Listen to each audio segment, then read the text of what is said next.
Joyce. Thanks for listening.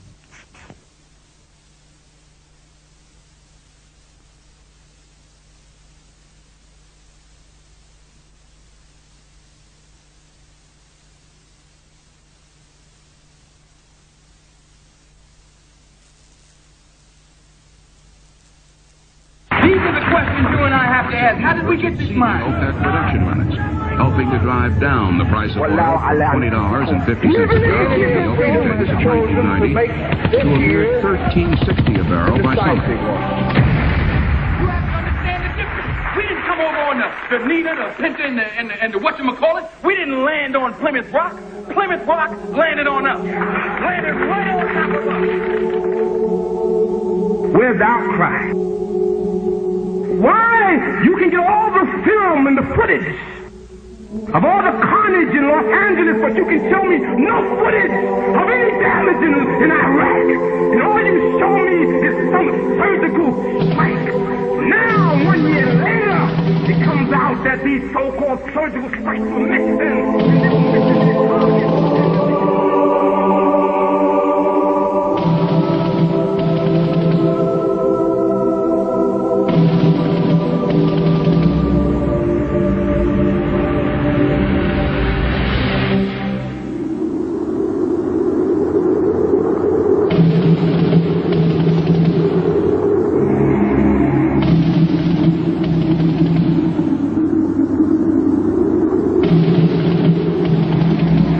August 2nd, 1990. Saddam Hussein's forces crashed through the defenses of oil-rich Kuwait.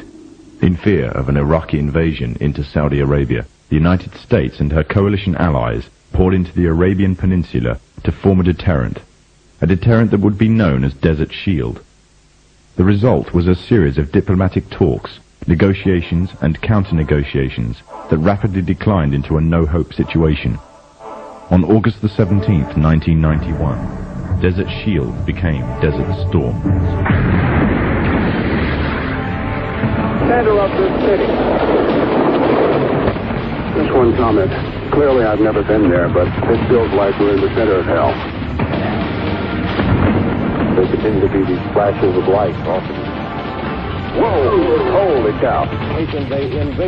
The conflict was witnessed by millions through the eye of CNN and the BBC, showing propaganda of the systematic eradication of Saddam's forces by a coalition far superior in technological, political and economic power.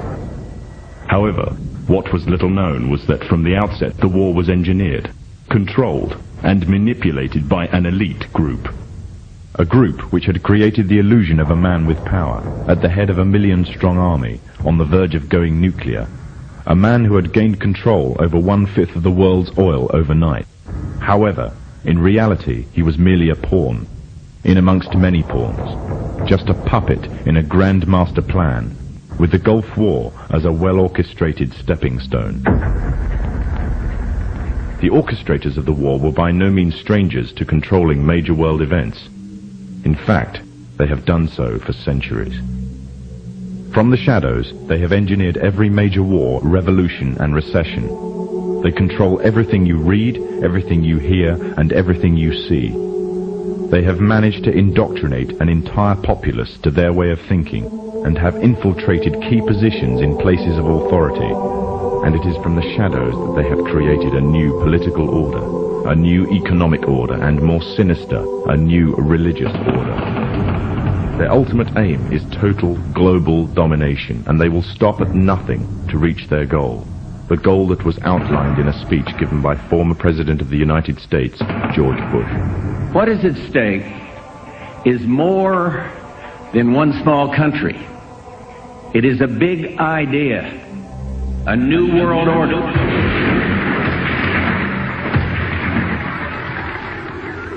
However, the origins of this global plan were not created in the offices of the White House.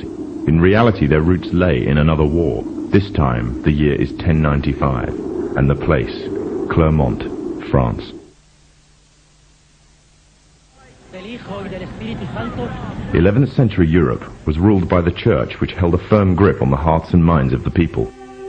This power enabled Pope Urban II to wage war on the Muslim Caliphate and crusade in what he called a War of the Cross to recapture the land of Jerusalem. It had been under Muslim rule since the year 637, but in 1099 this rule was brought to a bloody and sudden end. In the name of the cross, women were raped and murdered. Children were put to the sword, and it is said that blood ran in the streets knee-high to the horses. Out of this land of bloodshed and terror, a group of men arose. Men that would stop at nothing to get what they wanted, no matter what the cost. 20 years after Jerusalem was taken, the Dome of the Rock was seized by a group of warrior monks calling themselves the Knights of the Temple of Solomon, or more simply, the Knights Templars. In Jerusalem, the Templars began to deviate further and further away from the practices of Christianity. They learnt the secret arts of the Kabbalah, an ancient form of Jewish magic, along with its dark rites and rituals. The Jews had learnt the arts from the pagans of ancient Egypt during the times of enslavement to the Pharaoh, and developed them into Babylon at the time of Nebuchadnezzar. In 1307, King Philippe of France arrested them for charges of denial of Christ, homosexuality, and idol worship, as well as magic. In 1314, Pope Clement V declared all Templars as heretics to Christianity, ordering all their properties to be seized. Their leader, Jacques de Molay, was captured and burnt to the stake. The Templars were cornered, and just when it seemed they were finished forever, a glimmer of hope arose from a seemingly certain end.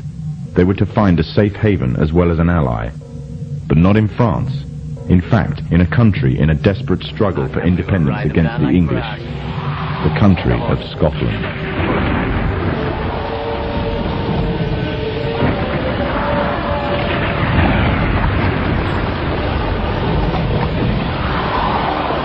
For some, Scotland's hope of independence had died with the death of William Wallace. However, to the King of Scotland, Robert the Bruce, the arrival of the Templars gave him a new secret weapon. Their experience, gained over 200 years of fighting the mighty armies of Islam, had made them expert in combat and warfare, and more than a match for any army brought before them. In 1314, the Templars, allied with Robert the Bruce and his army, took to the fields of Bannockburn in the long-awaited showdown with the English. Robert the Bruce's foresight paid off. The 25,000-strong English army suffered a humiliating defeat at the hands of only 6,500 men. The dream of an independent Scotland had finally been achieved. The Templars had brought themselves back from the brink of destruction, and never again would they allow themselves to be destroyed. This time, they would control the country by controlling its kings, and in order to preserve their secret order, the Templars would have to die. Or more precisely, the name would have to die. The Templars, who had escaped Europe, were finally laid to rest in Roslin Chapel, Scotland, which stands to this day as sign of their presence in Britain. Their descendants became the true power of Scotland.